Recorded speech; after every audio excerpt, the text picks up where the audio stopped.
Section 1. You will hear a woman phoning a hotel about holding a party there. First, you have some time to look at questions 1 to 7. You will see that there is an example that has been done for you.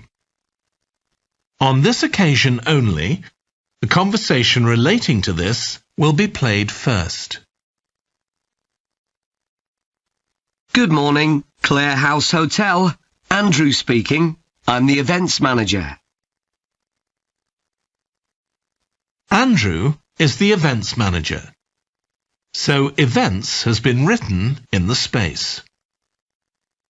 Now we shall begin. You should answer the questions as you listen, because you will not hear the recording a second time. Listen carefully and answer questions 1 to 7. Good morning, Clare House Hotel. Andrew speaking. I'm the events manager. Good morning, Andrew. My name's Samantha. I'm arranging a party for my parents' 50th wedding anniversary, and I'm ringing to ask about hiring a room sometime next September. Also, my parents and several of the guests will need accommodation. OK, I'm sure we can help you with that. Will you be having a sit-down meal or a buffet? Probably a sit-down. And do you know how many people there'll be? Around 80, I think. Well, we have 2 rooms that can hold that number. One is the Adelphi room. That can seat 85, or hold over 100 if people are standing for a buffet. Right. If you have live music, there's room for 4 or 5 musicians in the gallery, overlooking the room. Our guests usually appreciate the fact that the music can be loud enough for dancing, but not too loud for conversation. Yes, I really don't like it when you can't talk. Exactly.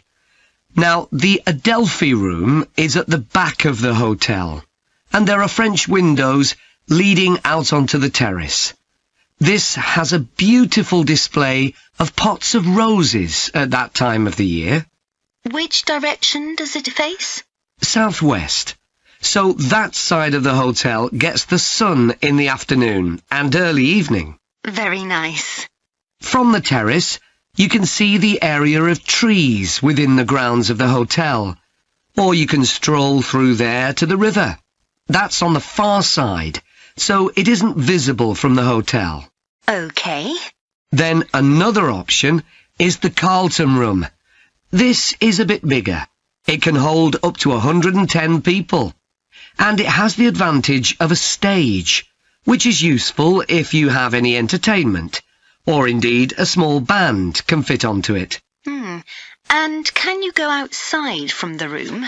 No, the Carlton room is on the first floor, but on one side the windows look out onto the lake. Lovely. I think either of those rooms would be suitable. Can I tell you about some of the options we offer in addition? Please do.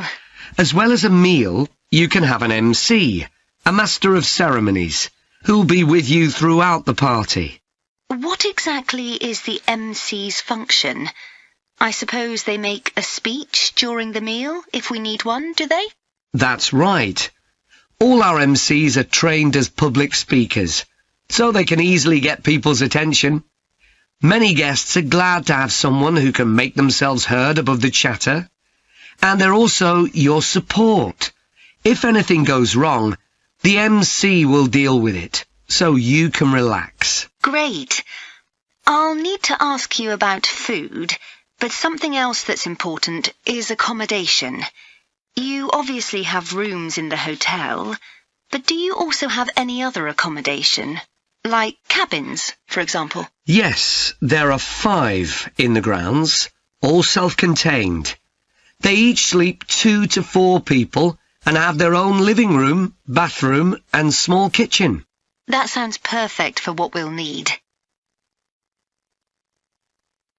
Before you hear the rest of the conversation, you have some time to look at questions 8 to 10. Now listen and answer questions 8 to 10. Now, you have various facilities, don't you? Are they all included in the price of hiring the room? The pool, for instance? Normally, you'd be able to use it, but it'll be closed throughout September for refurbishment, I'm afraid. The gym will be available, though, at no extra charge. That's open all day from 6 in the morning until midnight. Right. And the tennis courts, but there is a small additional payment for those. We have 4 courts, and it's worth booking in advance, if you possibly can, as there can be quite a long waiting list for them. Right. Now, could we discuss the food? This would be dinner around 7 o'clock. That is the end of section 1. You now have half a minute to check your answers. Now turn to section 2.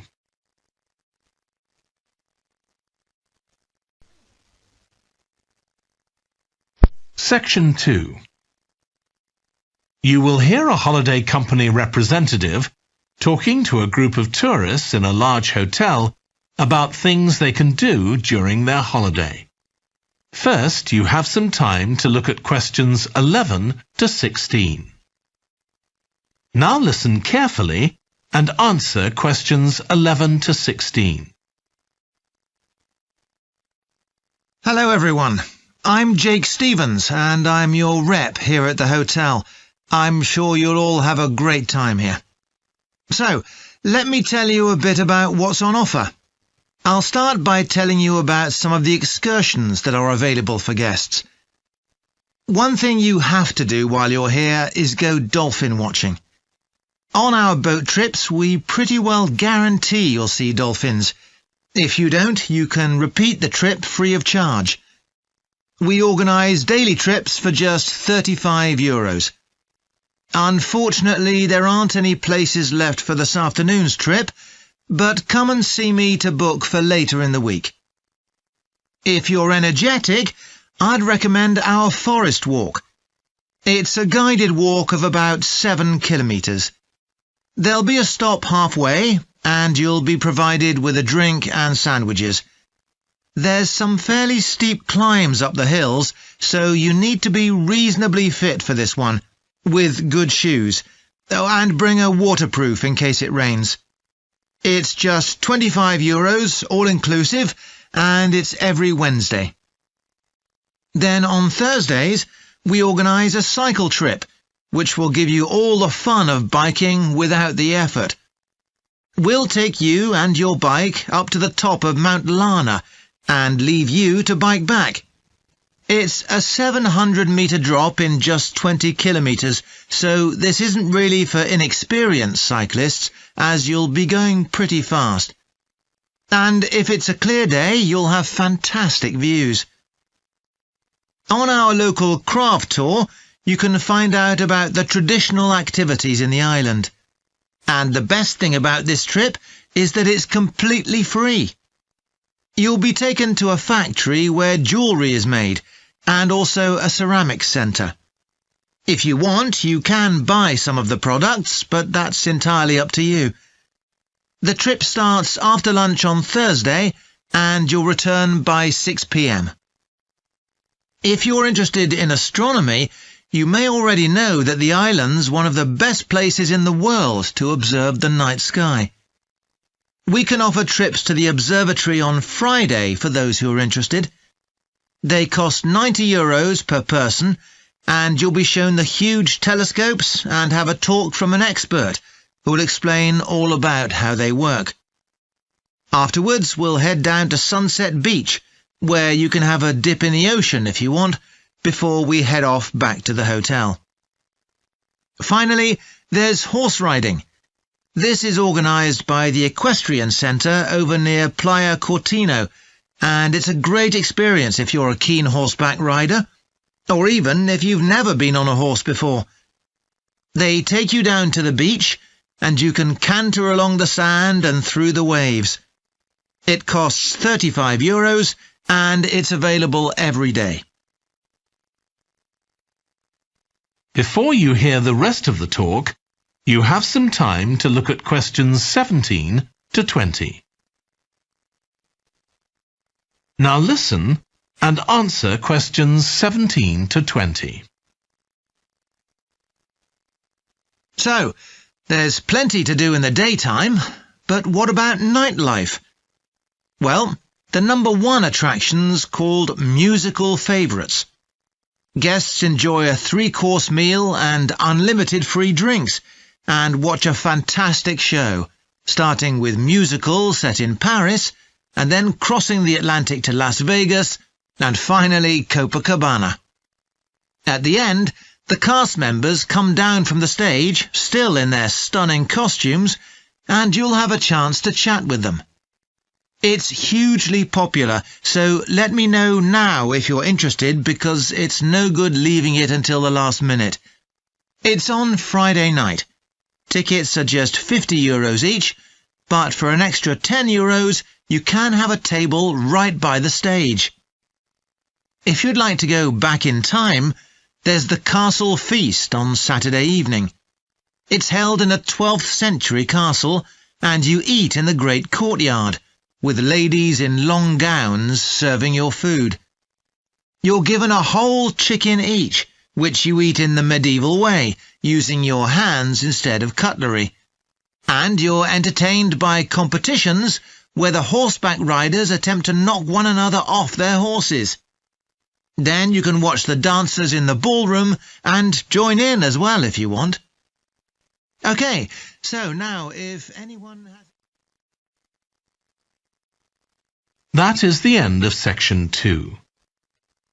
You now have half a minute to check your answers.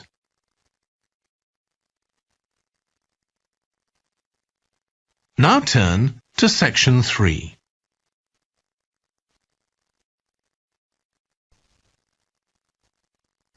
Section 3. You will hear Stephanie, who is thinking about taking a 1-year course in children's literature, talking to Trevor, who is currently taking the course. First, you have some time to look at questions 21 to 25. Now listen carefully and answer questions 21 to 25. Hello, Trevor. Hello, Stephanie. You said you wanted to talk about the course I'm taking on literature for children. That's right. I'm thinking of doing it next year, but I'd like to find out more about it first. OK, well, as you probably know, it's a 1-year course. It's divided into 6 modules, and you have to take all of them. One of the most interesting ones, for me at least, was about the purpose of children's literature. You mean whether it should just entertain children or should be educational as well? Right, and whether the teaching should be factual, giving them information about the world, or ethical, teaching them values. What's fascinating is that the writer isn't necessarily conscious of the message they're conveying. For instance, a story might show a child who has a problem as a result of not doing what an adult has told them to do, implying that children should always obey adults. Oh, I see what you mean. That module made me realise how important stories are.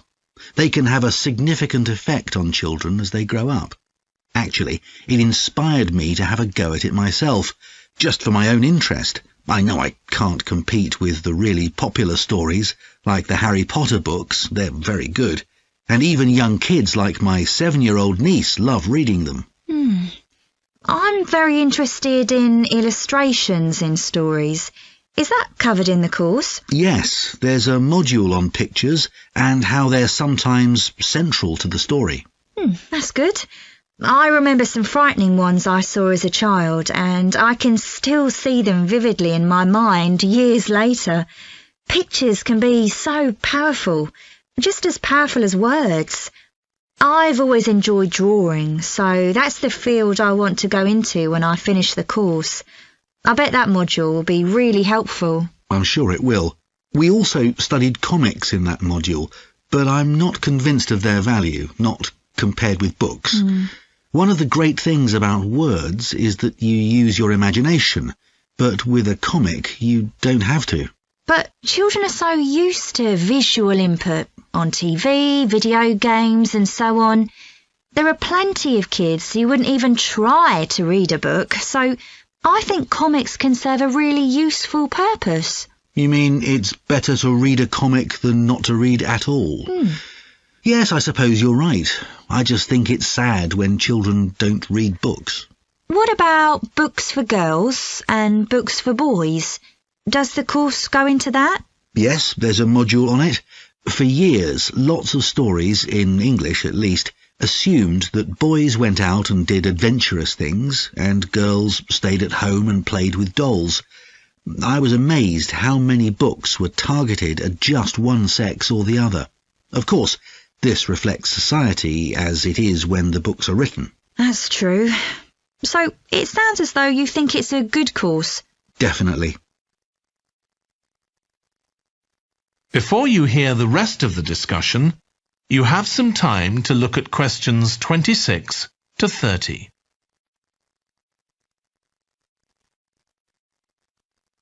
Now listen and answer questions 26 to 30. Have you been reading lots of children's stories to help you decide whether to take the course? Yeah, I've gone as far back as the late 17th century, though I know there were earlier children's stories. So does that mean you've read Perrault's fairy tales, Cinderella, the Sleeping Beauty and so on? Yes, they must be important because no stories of that type had been written before. These were the first. Then there's the Swiss Family Robinson. I haven't read that. The English name makes it sound as though Robinson is the family's surname, but a more accurate translation would be the Swiss Robinsons, because it's about a Swiss family who are shipwrecked, like Robinson Crusoe in the novel of a century earlier. Well, I never knew that. Have you read Hoffmann's The Nutcracker and the Mouse King? Wasn't that the basis for Tchaikovsky's ballet, The Nutcracker? That's right. It has some quite bizarre elements. I hope you've read Oscar Wilde's The Happy Prince. It's probably my favourite children's story of all time. Oh, mine too. And it's so surprising because Wilde is best known for his plays, and most of them are very witty, but The Happy Prince is really moving. I struggled with Tolkien's The Lord of the Rings. 3 long books, and I gave up after 1. It's extremely popular, though. Yeah, but whereas something like The Happy Prince just carried me along with it, The Lord of the Rings took more effort than I was prepared to give it. I didn't find that. I love it. Another one I've read is Warhorse. Oh, yes, it's about the First World War, isn't it? Hardly what you'd expect for a children's story. Exactly, but it's been very successful. Have you read any... That is the end of section 3. You now have half a minute to check your answers.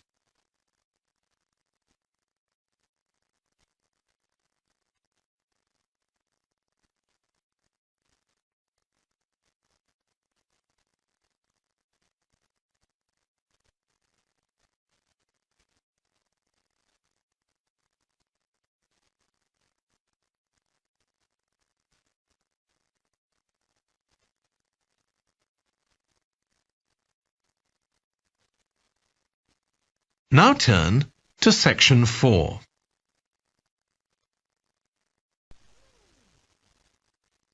Section 4. You will hear part of a lecture about a branch of archaeology called marine archaeology. First, you have some time to look at questions 31 to 40.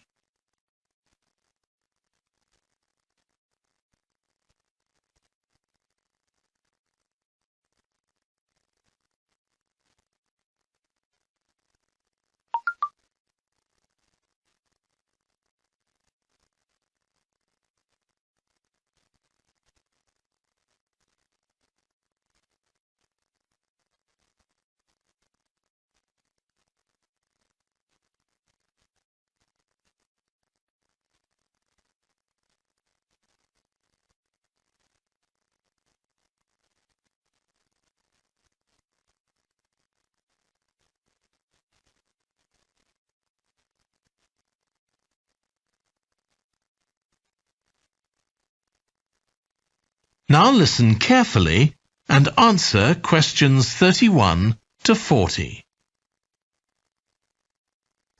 In today's class, I'm going to talk about marine archaeology, the branch of archaeology focusing on human interaction with the sea, lakes and rivers. It's the study of ships, cargoes, shipping facilities and other physical remains. I'll give you an example, then go on to show how this type of research is being transformed by the use of the latest technology. Atlit Yam was a village on the coast of the eastern Mediterranean, which seems to have been thriving until around 7000 BC. The residents kept cattle, caught fish, and stored grain. They had wells for fresh water. Many of their houses were built around a courtyard and were constructed of stone.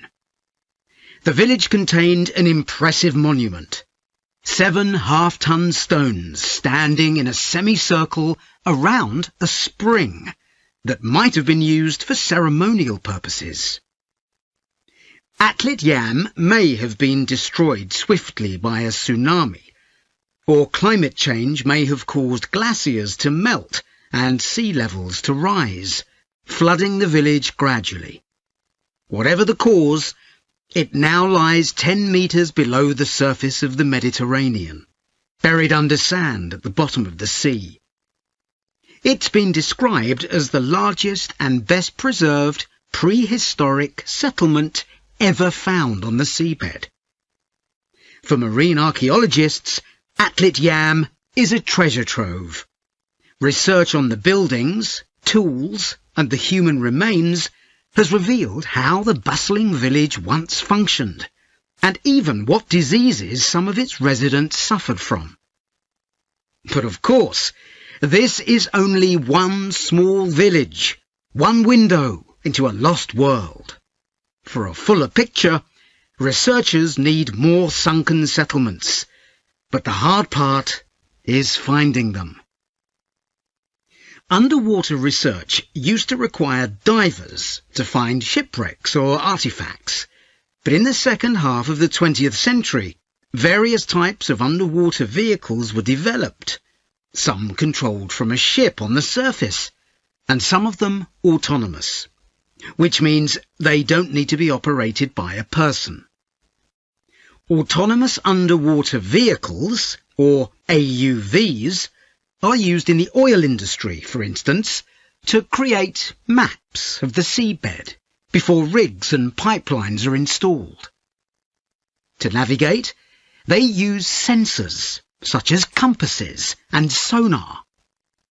Until relatively recently, they were very expensive and so heavy that they had to be launched from a large vessel with a winch.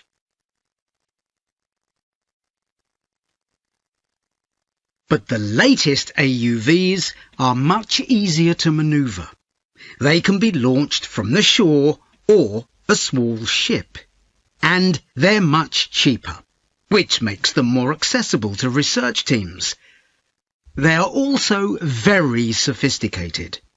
They can communicate with each other and, for example, work out the most efficient way to survey a site or to find particular objects on the seabed. Field tests show the approach can work. For example, in a trial in 2015, 3 AUVs searched for wrecks at Marsimemi, off the coast of Sicily. The site is the final resting place of an ancient Roman ship, which sank in the 6th century AD, while ferrying prefabricated marble elements for the construction of an early church. The AUVs mapped the area in detail, finding other ships carrying columns of the same material. Creating an internet in the sea for AUVs to communicate is no easy matter. Wi-Fi networks on land use electromagnetic waves, but in water these will only travel a few centimetres. Instead, a more complex mix of technologies is required. For short distances, AUVs can share data using light, while acoustic waves are used to communicate over long distances. But more creative solutions are also being developed, where an AUV working on the seabed offloads data to a second AUV, which then surfaces and beams the data home to the research team using a satellite. There's also a system that enables AUVs to share information from seabed scans and other data. So, if an AUV surveying the seabed finds an intriguing object, it can share the coordinates of the object, that is, its position, with a nearby AUV that carries superior cameras, and arrange for that AUV to make a closer inspection of the object. Marine archaeologists are excited about the huge potential of these AUVs for their discipline.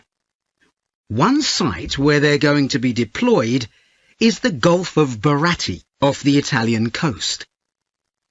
In 1974, a 2,000-year-old Roman vessel was discovered here in 18 meters of water. When it sank, it was carrying medical goods in wooden or tin receptacles. Its cargo gives us insight into the treatments available all those years ago, including tablets that are thought to have been dissolved to form a cleansing liquid for the eyes. Other Roman ships went down nearby, taking their cargoes with them. Some held huge pots made of terracotta. Some were used for transporting cargoes of olive oil, and others held wine. In many cases, it's only these containers that remain, while the wooden ships have been buried under silt on the seabed. Another project that's about to be... That is the end of section 4. You now have half a minute to check your answers.